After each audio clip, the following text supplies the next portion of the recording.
My God, Shark, you're clickbaiting. I'm not.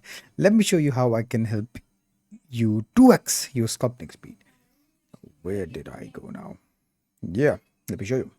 So the trick basically is to sculpt low poly. Let me give you the spoiler first. So basically the trick that I'm telling you is to proceed with your sculpts gradually and only add polygons as you move further. Why this works? Well, first of all, you want to realize that sculpting is like problem solving.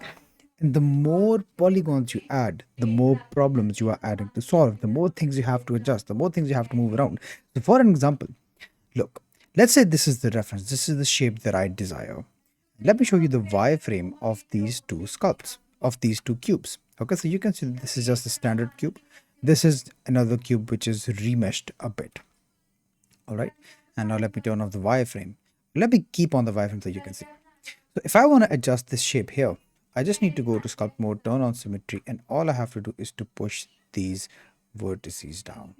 All right, now it's not exactly the same, but let's adjust it a bit.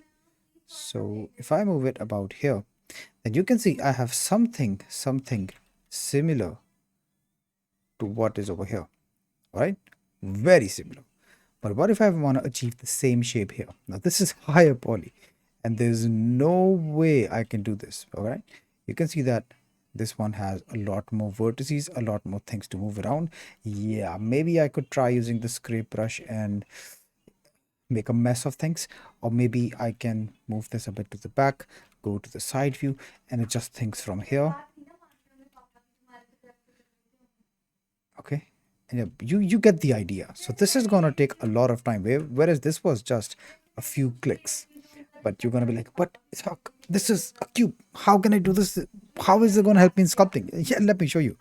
So for sculpting, you need to block out the face, right?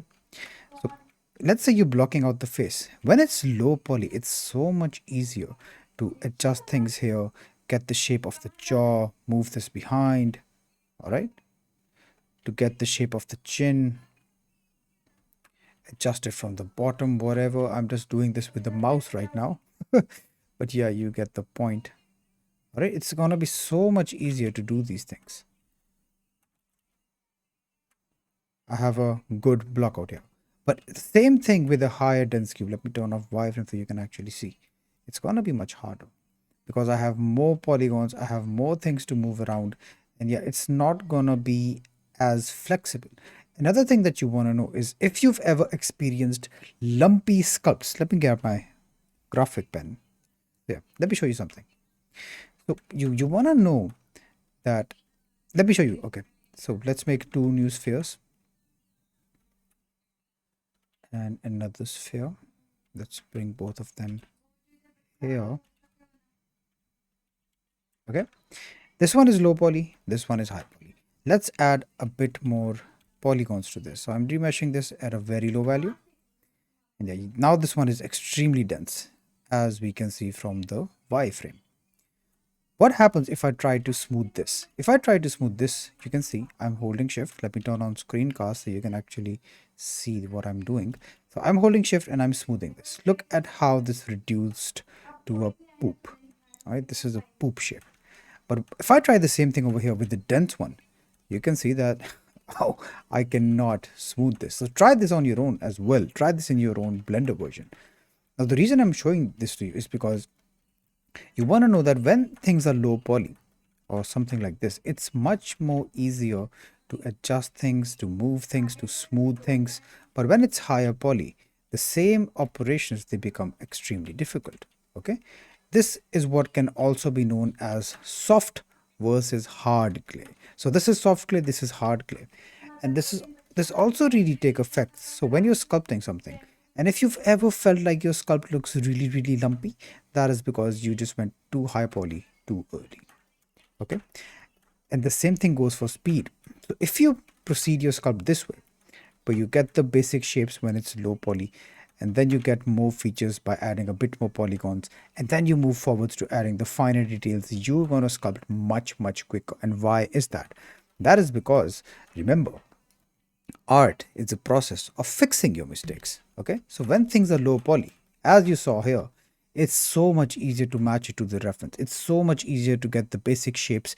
It's so much easier to move things around, adjust things when it's low poly.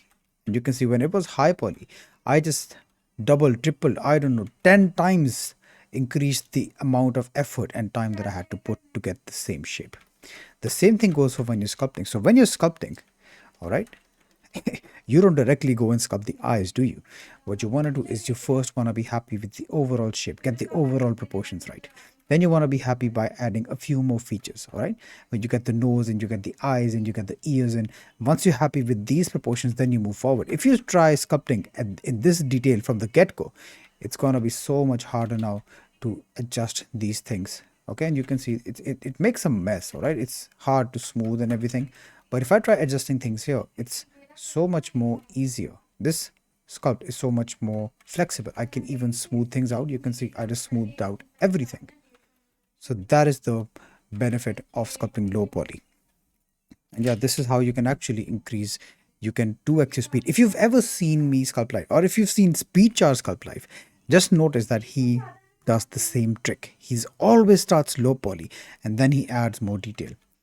And if you want a step-by-step program, if you want to see how you can do this, if you want to see this in practice, what you can do is you can join this community, which is absolutely free. This is my 1 month sculpting challenge where I guarantee that you can go from here to here within a month.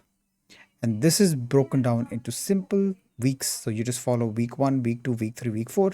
If you don't skip around, if you follow all the instructions, this will be your result. So yeah, the link is in the description. If you liked this video, subscribe for more Blender tips. And yeah, I'll see you around. Goodbye.